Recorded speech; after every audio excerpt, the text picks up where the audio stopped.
Hey guys, welcome back. Week 1 is in the books. Hopefully, your fantasy teams did great, and we're going to go ahead and take a look at Week 2. So, to start off, we're going to take a look at Andrew Luck. In Week 2, Luck is going up against one of the best defenses against quarterbacks last year, only allowing 19 touchdowns while having 14 interceptions. While Week 1, Denver allowed Newton to throw for 194 yards and a touchdown. Denver sacked Newton 3 times, and Carolina has a better offensive line than the Colts are going to be able to put out there to protect Luck. With Denver's potent pass rush of Von Miller and DeMarcus Ware, the Colts could face issues keeping them off of Luck. And while it's hard to bench Luck in this matchup, it could pose problems in Week 2. While Luck could put up decent fantasy numbers, you'll be taking a chance on him against a very tough defense this week. And it's also worth noting that Cam Newton took a lot of hits last week in Week 1, and some of them people are saying warranted flags. The Colts are going to have to do everything in their power to protect Andrew Luck, or he may face injuries.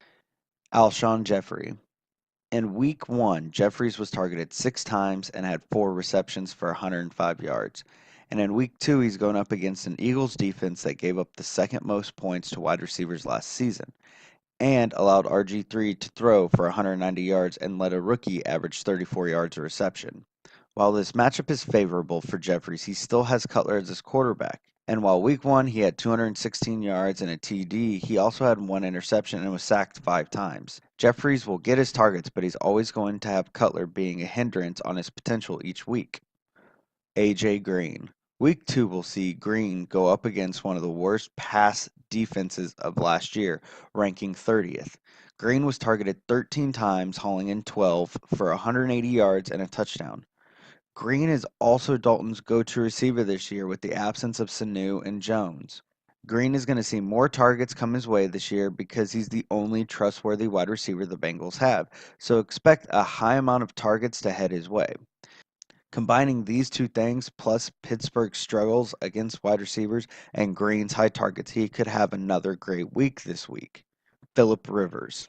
While Rivers has put up solid numbers in Week 1, throwing for 243 yards and 1 touchdown, Week 2 he faces a Jaguar defense that held Aaron Rodgers to under 200 yards passing. And while Rivers is again probably still going to put up solid numbers, he's going to have to do it without Keenan Allen, who was injured in Week 1 with a torn ACL. While Rivers still has the likes of Travis Benjamin and Antonio Gates and even Melvin Gordon out of the backfield to throw to, the loss of Allen is going to be huge. Allen had 63 yards on 6 catches, and replacing Allen is going to be tough, and for Rivers to continue putting up solid numbers, he's going to have to find someone else to step up. Tevin Coleman. Coleman had 32 snaps to Freeman's 36 in Week 1, but he clearly outplayed Freeman. Coleman had 117 total yards of offense on only 13 touches. He had 8 rushes for 22 yards, but he also had 5 receptions for 95 yards. Coleman was constantly bailing out Matt Ryan with tough checkdowns that he was able to turn into big plays.